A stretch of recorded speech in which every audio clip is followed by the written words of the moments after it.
350 tonnes flottant dans les airs, plus aucun point d'appui.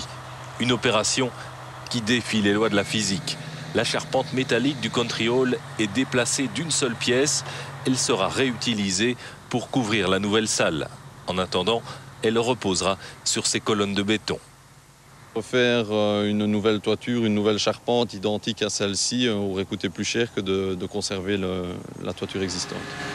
Pour soulever la charpente, 2 géants d'acier. Chacune de ces grues pèse 600 tonnes.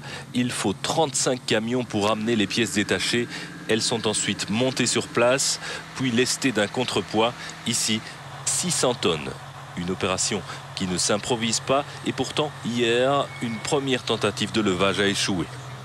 Le centre de gravité avec une structure qui était si importante n'était pas vraiment comme annoncé au départ. Donc nous avons remédié à ce problème-là pour décaler le centre de gravité afin que la structure soit levée correctement. Après les travaux, la capacité d'accueil du country hall sera doublée. En configuration concert, la salle pourra accueillir 7500 spectateurs. Le chantier doit être terminé pour le 15 octobre au plus tard. La toiture du country hall, elle pèse 350 tonnes et d'aller la déposer une centaine de mètres plus loin. 2 grues géantes ont été placées de part et d'autre du bâtiment. Lundi après-midi, la toiture a commencé à être soulevée, mais des résistances plus importantes que prévues sont apparues.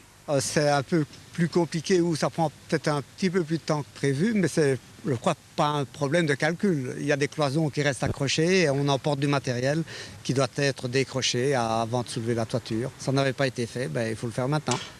Immédiatement, des hommes se sont attaqués aux cloisons récalcitrantes afin de les désolidariser de la toiture. Sur le coup de 19 h, les responsables du chantier procèdent à un nouvel essai de levage.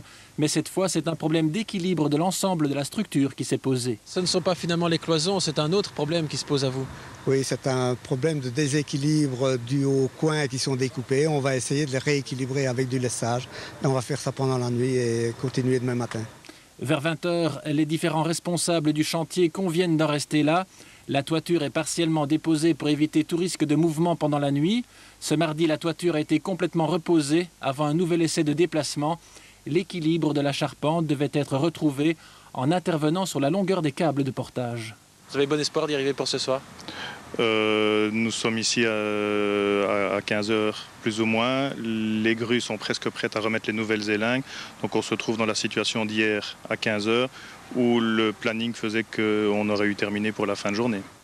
Une fois la charpente déplacée et redéposée une centaine de mètres plus loin, 2 chantiers pourront être menés séparément, celui de la rénovation de la toiture et celui du bâtiment.